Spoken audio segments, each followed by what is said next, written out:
प्रभु से जब भी आप कुछ मांगने जाते हैं तो आपको वो नहीं मिलता जो आपको चाहिए होता है। प्रभु आपको वो देते हैं जो आपके लिए सही होता है। इसीलिए तो कहते हैं कि जो होता है अच्छे के लिए होता है। नमस्कार, स्वागत है आपका मेरे चैनल के एक नई वीडियो के साथ। आज हम जानेंगे कि श्रीमद् भगवद गीता के दूसरे अध्याय से क्या सीखा जा सकता है। इससे पहले कि आप श्रीमद् भगवद गीता के दूसरे अध्याय की शिक्षाओं में खो जाए, इस चैनल को सब्सक्राइब करके घंटी जरूर बजा दें, क्योंकि हम आपके लिए ऐसे ही प्रेरणादायक और ज्ञानवर्धक वीडियो इस चैनल पर लाते रहते हैं। दोस्तों, भगवद गीता के दूसरे अध्याय से हमें आत्मा, मृत्यु, पुनर्जन्म और निर्णय लेना के बारे में सीखने को मिलता है। गुस्से का सबसे बड़ा कारण और उसका निवारण क्या है, कैसे आप किसी भी परिस्थिति में खुश रह सकते हो, ये भी आपको सीखने को मिलेगा। तो चलिए विस्तार से जानते हैं श्रीमद् भगवद गीता के दूसरे अध्याय से मिलने वाली सीख और शिक्षाओं के बारे में। श्रीमद् भगवद गीता अध्याय 2 की शुरुआत होती है जब धनुर्धर अर्जुन शोक कर रहे होते हैं, कह रहे होते हैं कि अगर मैं युद्ध करूंगा तो मुझे पाप लगेगा, दुख प्राप्त होगा। अपनों को मार करके कैसे सुख प्राप्त हो सकता है। वाकई में अर्जुन को कौरवों को मारने में कोई आपत्ति नहीं थी। उनको अपनी आंखों के सामने वह बुजुर्ग दिख रहे थे जिनमें भीष्म पितामह, द्रोणाचार्य, कृपाचार्य थे। उनको मारने में अर्जुन को लग रहा था कि बुजुर्गों को कैसे मारा जा सकता है। ऐसी बहुत सारी आशंकाएं थी जिनका सहारा अर्जुन ने लेना शुरू किया, लेकिन अभी तक भगवान श्री कृष्ण ने उनसे कुछ भी नहीं कहा। भागवत गीता के दूसरे अध्याय में भगवान श्री कृष्ण अर्जुन की तमाम आशंकाओं को मिटाने की कोशिश करते हैं। श्री कृष्ण अर्जुन को बताते हैं कि सत्य क्या है, वह क्या है जो आज हमारे सामने है लेकिन कल नहीं रहने वाला, और जो हमेशा के लिए शाश्वत रहने वाला है वह क्या है। जब अर्जुन को ये समझ में आता है कि वे बहुत सारी आशंकाओं में घिर गए हैं और उनके सामने जीवन की बहुत बड़ी चुनौती आ गई है, तो अर्जुन भगवान श्री कृष्ण से कहते हैं, हे कृष्ण, अब मैं आपका शिष्य हूँ, आपका शरणागत हूँ। कृपया कर मुझे उपदेश दें कि जीवन में जब आप तमाम चुनौतियों में घिर जाते हैं तब आपको समझ में आता है कि जीवन का वास्तविक अर्थ समझने के लिए मुझे किसी योग्य और प्रामाणिक सद्गुरु की आवश्यकता है, जो हमें सही मार्ग दिखाकर हमारा मार्गदर्शन कर सके। अर्जुन के सामने भगवान स्वयं खड़े थे। अब तक जिन श्री कृष्ण को वे अपना सखा मान रहे थे, वह अब श्री कृष्ण को अपना गुरु स्वीकार करके स्वयं को उनका शिष्य मान लेते हैं और स्वयं को पूरी तरह से श्री कृष्ण की शरण में सौंप करके उनसे आग्रह करते हैं कि हे कृष्ण, मैं सही और गलत का मार्गदर्शन करे। श्री कृष्ण मुस्कुराकर अर्जुन की ओर देखने लगे। भला कोई इंसान हृदय से कुछ मांगे और वे दे ही ना, ऐसा भी हो सकता है क्या? यहीं से शुरू होता है भगवद गीता का वह दिव्य ज्ञान जो आपको भी अर्जुन की तरह ही ध्यान से सुनना और समझना चाहिए। श्री कृष्ण कहते हैं, हे अर्जुन, ये तुम्हें क्या हो गया है? तुम जैसे योद्धा को किसी दूसरे की मृत्यु को लेकर डरना नहीं चाहिए, और वैसे भी तुम्हें क्या लग रहा है, ये लोग तुम्हारे मारने से मर जाएंगे और तुम ही इनको मारोगे, और जहाँ तक इनकी मृत्यु का पाप तुम्हें लगने की बात है तो ये समझ लो इनको मारने वाले तुम नहीं बल्कि मैं हूँ। तुम तो उनकी मृत्यु का सिर्फ एक कारण मात्र हो और ये लोग मरने के बाद मेरे ही पास आएंगे। जन्म के लिए शरीर को उसी तरह से छोड़ देती है जिस तरह से तुम अपने पुराने वस्त्र बदलकर नए वस्त्र पहन लेते हो। आत्मा ना तो कभी मरती है और ना ही उसे कभी मारा जा सकता है। इस आत्मा को ना तो कभी किसी शस्त्र द्वारा खंड खंड किया जा सकता है, ना अग्नि द्वारा जलाया जा सकता है, ना जल द्वारा भिगोया जा सकता है और ना ही वायु द्वारा सुखाया जा सकता है। आत्मा तो बार बार नया जन्म लेकर हर बार नया शरीर धारण करती रहती है। यही प्रकृति का चक्र है। हे अर्जुन, जन्म देने वाला और मारने वाला मैं ही हूँ। अब ये बताओ, क्या तुम किसी मरे हुए प्राणी को जीवित कर सकते हो? अगर तुम मरे हुए को जीवन नहीं दे सकते तो जीवित को भी मार नहीं सकते, क्योंकि जीवन देने वाला भी मैं हूँ और मारने वाला भी मैं ही हूँ।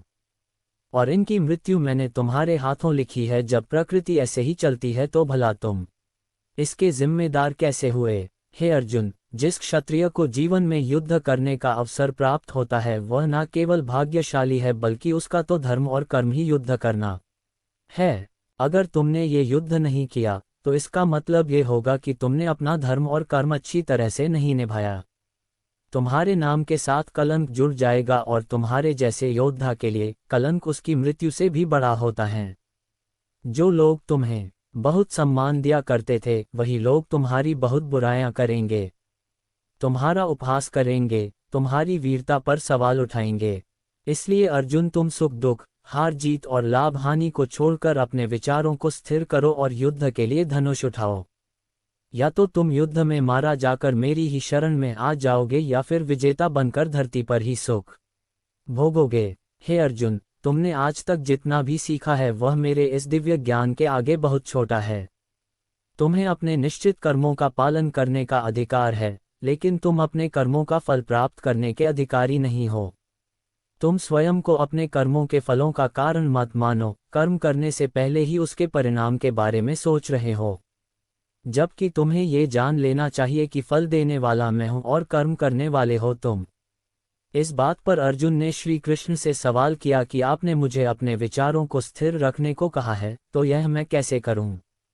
इस पर श्री कृष्ण कहते हैं कि जो व्यक्ति अपने मन की सभी इच्छा और अपने सभी कर्मों के फल के बारे में सोचना बंद कर देता है, वही स्थिर बुद्धि कहलाता है।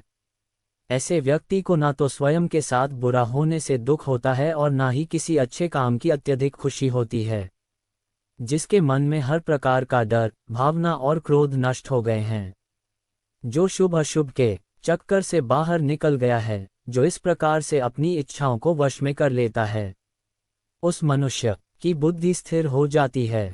इच्छाओं के बारे में सोचते रहने से हमें उन इच्छाओं को पूरा करने का मन करता है। जब उन इच्छाओं को पूरा करने में कोई रुकावट आती है तो फिर हमें क्रोध आता है और क्रोध आने पर इंसान पागल हो जाता है और फिर वह अपना कर्म और धर्म भूलकर स्वयं ही अपनी स्थिति से नीचे गिर जाता है। जो व्यक्ति अपनी इच्छाओं को वश में कर लेता है उसका अंतर्मन शुद्ध रहता है और उसके दुखों का अंत हो जाता है, और जब उसके सब दुख ही समाप्त हो जाते हैं तो उसकी बुद्धि स्थिर हो जाती है। स्थिर बुद्धि वाला प्राणी तो उस समुद्र की तरह है जिसमें चाहे कितनी ही नदियां आकर मिले फिर भी उसे कोई फर्क नहीं पड़ता। इस तरह का स्थिर बुद्धि वाला प्राणी मृत्यु के बाद मेरी ही शरण में आता है। खुद भगवान श्री कृष्ण ने कहा है कि हम अपने जन्म से पहले भी इस दुनिया में नहीं थे और मृत्यु के बाद भी नहीं रहेंगे, लेकिन उस समय हम किसी ना किसी रूप में इस ब्रह्मांड में जरूर रहेंगे और इसलिए हमें मौत से नहीं डरना चाहिए। यही प्रकृति का नियम है। हम सिर्फ शरीर मात्र नहीं है जो हमें डरने की जरूरत हो, हम आत्मा है और उस परमात्मा के ही अंश है जिसको हम भगवान कहते हैं। अगर हमें बनाने वाले भगवान हैं तो फिर हमें उनसे ही मिलने का प्रयत्न करना चाहिए।